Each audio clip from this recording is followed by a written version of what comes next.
बिस्मिल्लाहिर्रहमानिर्रहीम। स्टूडेंट्स, हम class 10th chemistry chapter number 10 acid base का एक सेकंड कंसेप्ट आज पढ़ते हैं, डेट इज़ ब्राउनस्टीट-लॉरी कंसेप्ट। तो बेटा सबसे पहले हम इसमें इसकी डेफिनेशन देखते हैं।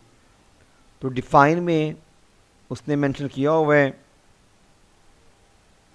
कि इन 1913 Danish chemist Bronsted and English chemist Lowry independently presented their theories of acid and bases on the basis of proton transfer। बेटा इसका मतलब ये है कि इन साइंटिस्ट ने प्रोटॉन की ट्रांसफ़र की बेस पे एक कंसेप्ट दिया। मतलब हर वो चीज़ जो प्रोटॉन दे वो एसिड है, वो हर वो चीज़ जो प्रोटॉन को लेती हो वो एक बेस है। तो प्रोटॉन ट्रांसफ़र की बेस पे ये एक नया कंसेप्ट है।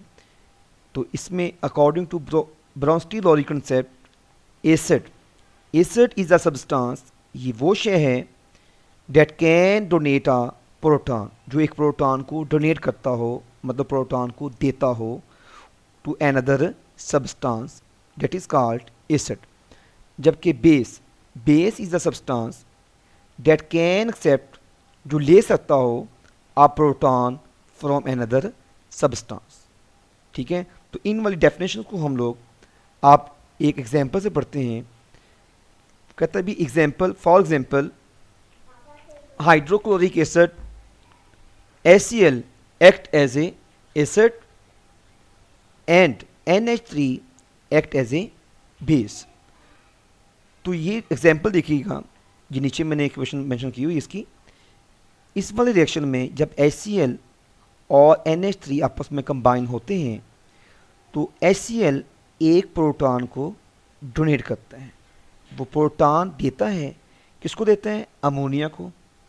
क्योंकि HCl एक प्रोटॉन दे रहा है तो HCl एक एसिड है, और अमोनिया एक प्रोटॉन को लेती है तो अमोनिया एक बेस के तौर पे यहाँ पे एक्ट कर रही है। ठीक है, अब ऐसे ही नीचे वाले एग्जांपल में देखते हैं। तो HCl एक प्रोटॉन देगा, किसको देगा? वाटर को, और वाटर उस वाले प्रोटॉन को लेता है। इस तरह से वाटर एक बेस हो गया और जो HCl है वो एक एसिड है। ओके, और ये होता है रिवर्सिबल रिएक्शन। उसने लिखा हुआ it is a reversible reaction, क्योंकि मैंने इसको डबल एरो से शो किया है। इस वाले में रिएक्टेंट्स प्रोडक्ट्स में और प्रोडक्ट्स रिएक्शंस में चेंज हो रही हैं। तो इसमें फॉरवर्ड रिएक्शन में क्या हुआ है? In the forward reaction HCl एक एसिड है। क्यों? Because it donates a proton, जो HCl है प्रोटॉन को डोनेट कर रहा है। वेयर एज जो H2O है, वाटर है, वो एक बेस है। क्यों भाई? Because it can accept a proton, उसने एक H पॉजिटिव आयन को एक्सेप्ट किया है। ठीक है, अब मेरे बेटे इस वाले रिवर्सिबल रिएक्शन में लेफ्ट साइड पे एक चीज़ एसिड है जो प्रोटॉन देती है, वो एक चीज़ बेटा क्या है? बेस है जो प्रोटॉन को लेती है, वाटर बेस है। अब राइट साइड पे आए तो उसने लिखा हुआ है कॉन्जुगेट एसिड।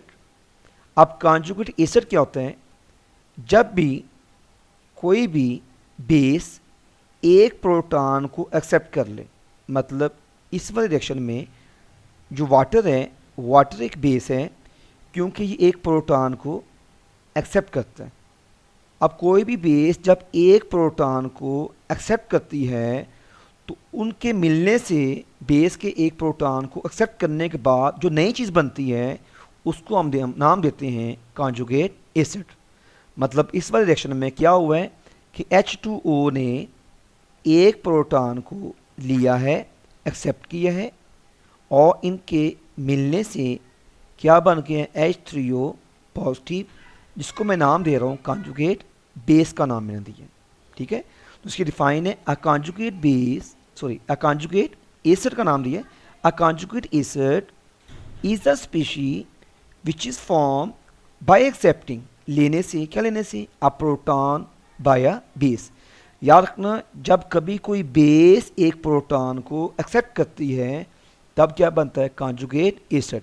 कॉन्जुगेट एसिड, ये एमसीक्यू है बोर्ड एग्जाम में आया हुआ, कॉन्जुगेट एसिड हमेशा किससे बनते हैं? बेस से बनते हैं। कॉन्जुगेट एसिड बेस से बनता है। कैसे बनता है? जब कभी कोई बेस एक प्रोटॉन को क्या करती है? एक्सेप्ट करती है, लेती है, तो वहाँ बनता है कॉन्जुगेट एसिड। ठीक हो गया बेटा, ये कॉन्जुगेट एसिड। अब बेटा ऐसे ही इसके बिल्कुल साथ रिवर्सिबल रिएक्शन की राइट साइड पे कॉन्जुगेट एसिड के साथ कॉन्जुगेट बेस भी है। कॉन्जुगेट बेस किससे बनता है? कॉन्जुगेट बेस एसिड से बनेगा, उस रिएक्शन में मौजूद एसिड से बनना है कॉन्जुगेट बेस ने। इस रिएक्शन में जो HCl है वो एक एसिड है।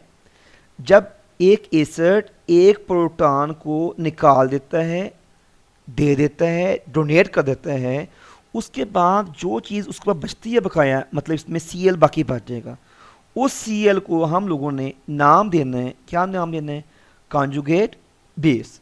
कोई भी एसिड, मतलब इस वाले रिएक्शन में क्या हुआ है? HCl ने, किसी भी एसिड ने, जब कोई भी एसिड एक प्रोटॉन को डोनेट कर देता है, तो उसके बाद उसके पास जो चीज़ बचती है उसको हमने नाम देना है। किसका नाम देना है? कॉन्जुगेट बेस का नाम। तो इस रिएक्शन में जो Cl नेगेटिव है ऊपर भी और नीचे भी, ये कॉन्जुगेट बेस है।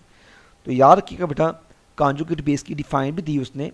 तो कॉन्जुगेट बेस उसने मेंशन की है, a conjugate base is a species, ये वो चीज़ है, फॉर्म जो बनती है बाय डोनेटिंग, देने से। क्या देने से? By donating a proton by an acid. जब कभी कोई एसिड एक प्रोटॉन को डोनेट करता है, दे देता है, छोड़ देता है, तो उसके बाद जो उसके चीज़ बचती है उसे हम बोलते हैं कॉन्जुगेट बेस।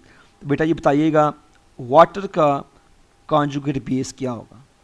वाटर भी एक प्रोटॉन को जब निकाल मारता है, निकाल देता है, डोनेट कर देता है, तो वाटर में बाकी बच जाता है OH नेगेटिव। तो वाटर की जो कॉन्जुगेट बेस है बेटा वो होगा भाई क्या?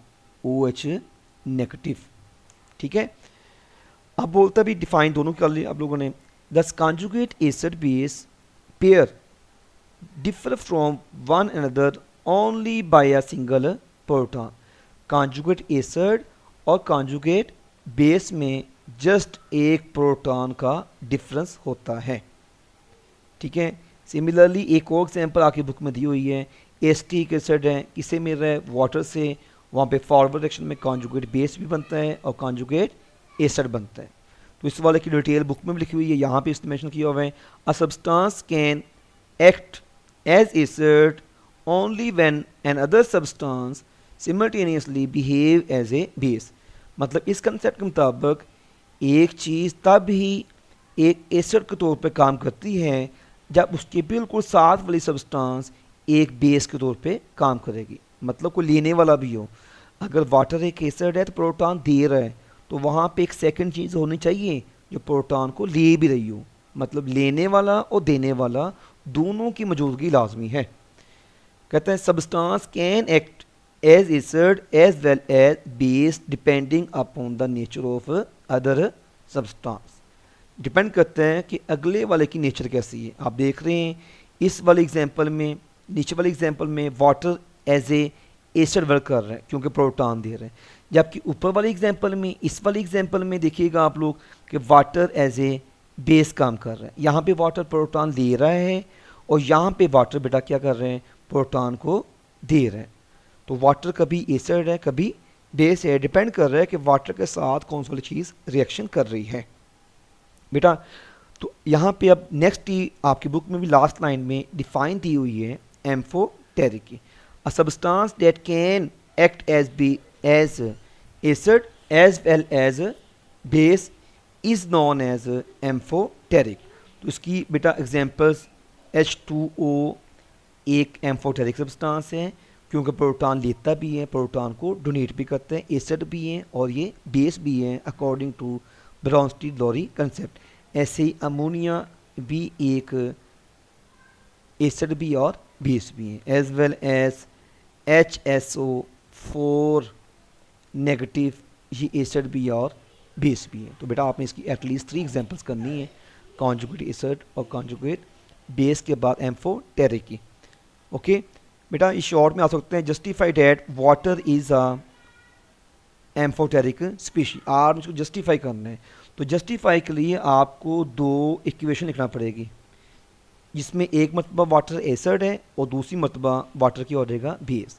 तो आप लोगों ने यहाँ से आपकी बुक में भी एक तो इक्वेशन आपने ये लिखनी है बुक में ना, मतलब इक्वेशन नंबर जो सेकंड है HCl प्लस H2O, इस वाले में जो H2O है वो एज ए बेस है, और आपने एक जो लास्ट इक्वेशन है आपकी बुक में दी हुई H2O प्लस NH3, आप ये 7 इक्वेशन लिखेंगे, तब जाके आपको मतलब पूरे मार्क्स मिलेंगे, तब जाके जस्टिफिकेशन होती है कि वाटर एसिड भी और बेस भी। ठीक है, 2 इक्वेशन आपने लिखनी है वाली। अब मेरे बेटे इस वाले कंसेप्ट में भी लिमिटेशंस हैं, ये कंसेप्ट भी लिमिटेड है, क्योंकि it has been observed that there are certain substances which behave as acid although they do not have the ability to donate proton. मतलब बात ऐसी भी चीज़ें हैं जो एसिड हैं, हालांकि उनमें H पॉजिटिव आयन वो देते डोनेट नहीं करते। मतलब यहाँ पे उसने एग्जांपल दी है, जो SO3 है वो एक एसिड होता है, हालांकि इस कंसेप्ट में, इस कंसेप्ट के मुताबिक SO3 में H पॉजिटिव आयन मौजूद नहीं है, लेकिन ये एसिड है। ऐसे जो कैल्शियम ऑक्साइड है वो एक बेस है, हालांकि ये प्रोटॉन को H पॉजिटिव आयन को एक्सेप्ट नहीं करती। तो इस वाले कंसेप्ट ने इन दो कंपाउंड्स को डिस्कस नहीं किया,